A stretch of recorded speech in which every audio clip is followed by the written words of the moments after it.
Joining me now is Tech women's head coach Nell Fortner, the great Nell Fortner. Coach, let's start with the ACC tournament. You cruised past Virginia Tech. Looked like an easy win for you guys. And then obviously you dropped that heartbreaker to 7th ranked NC State. I know that's not the result that you wanted against NC State, but how can that game prepare you for hopefully more basketball? Yeah, well, it'll definitely serve as great fuel for us as we continue to practice over the next 8-9 days.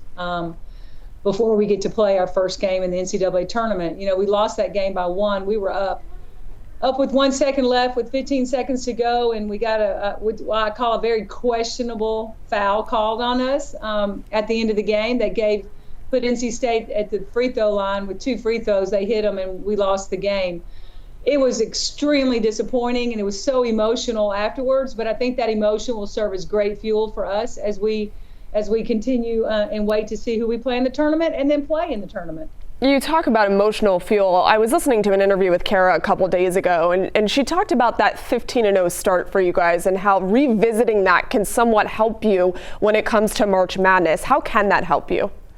Well, I really feel like we're starting to get back into that kind of team that we were when we were 15-0. We suffered some injuries, Danny Carnegie and Nez Naguero. So we kind of got us out of sync. I feel like we're rounding out into that team again, and that feels really good and we're very, very positive heading into this stretch of the NCAA tournament. Coach, you are looking to make your first trip back to the Big Dance since 2022. What would it mean to make it with this particular group of ladies? Oh my gosh, it means a whole lot because our junior class, Tony Morgan, Kara Dunn, and Nez Naguero.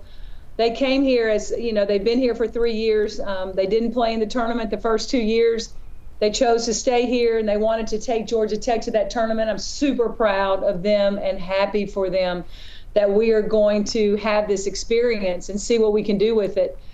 They've worked extremely hard. They've been great leaders and super happy for them and the entire team. You mentioned Kara Dunn. She's your leading scorer. She's gotten a lot of national attention this year. Double-doubles in every single game except 5 for her. And now she moves up to first team All-ACC this season. She was second team last year. What makes her a game changer on the team?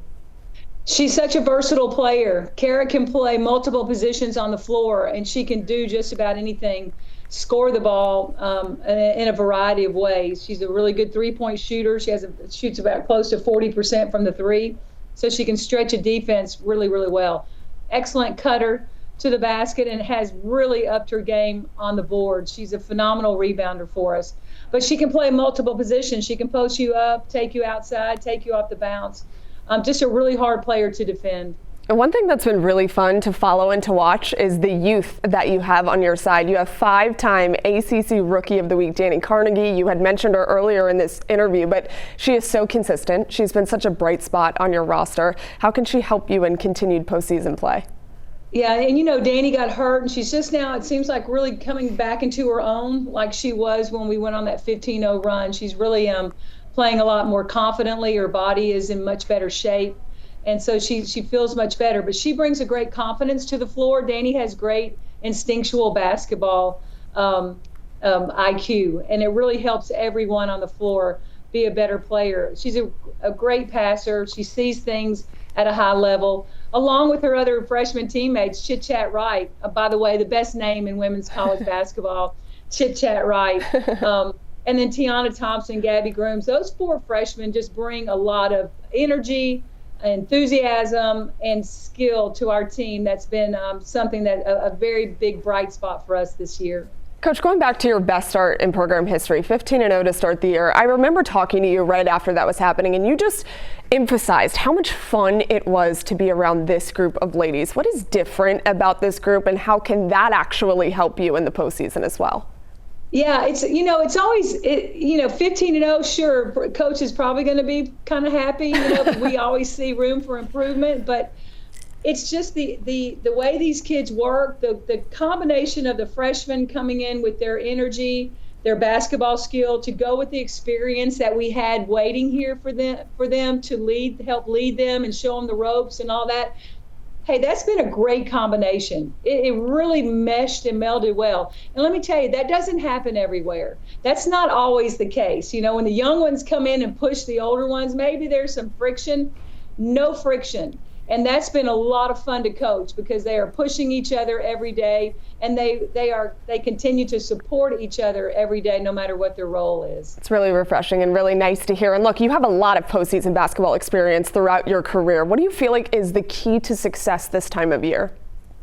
I think you have to have confidence, no question, and you have to stick to who you are. You have to be who you are. And our defense has served us really well in that 15-0 run. We kind of got away from it when we were struggling a little bit. We weren't standing on our defense, and we've really gotten back to standing on our defense. Man, you have to make stops. You have to be able to defend at a high level if you want to keep playing long in this NCAA tournament. And that's what I feel like we've gotten back to. We understand that, and it helps when we are making defensive stops. We can now push the ball, and we're pretty good when we're pushing the ball in transition. I love that. I feel like you guys are going to be really exciting to watch. Last question from me. We just celebrated International Women's Day, which I believe we should be celebrating women every day, but nonetheless, we have an international holiday now at this point. What would your message be to women, especially those that are trying to make their own way in sports? Believe in your dream. Believe in who you are and what you want to do, and go for it. There's not one thing that women cannot do in this world. What do you want to do? What difference do you want to make? Go for it. Believe in it and go for it. Coach, thank you so much. We believe so much in your team, and we're excited to watch you guys in the NCAA tournament. Appreciate your time. Thanks a lot, Maria.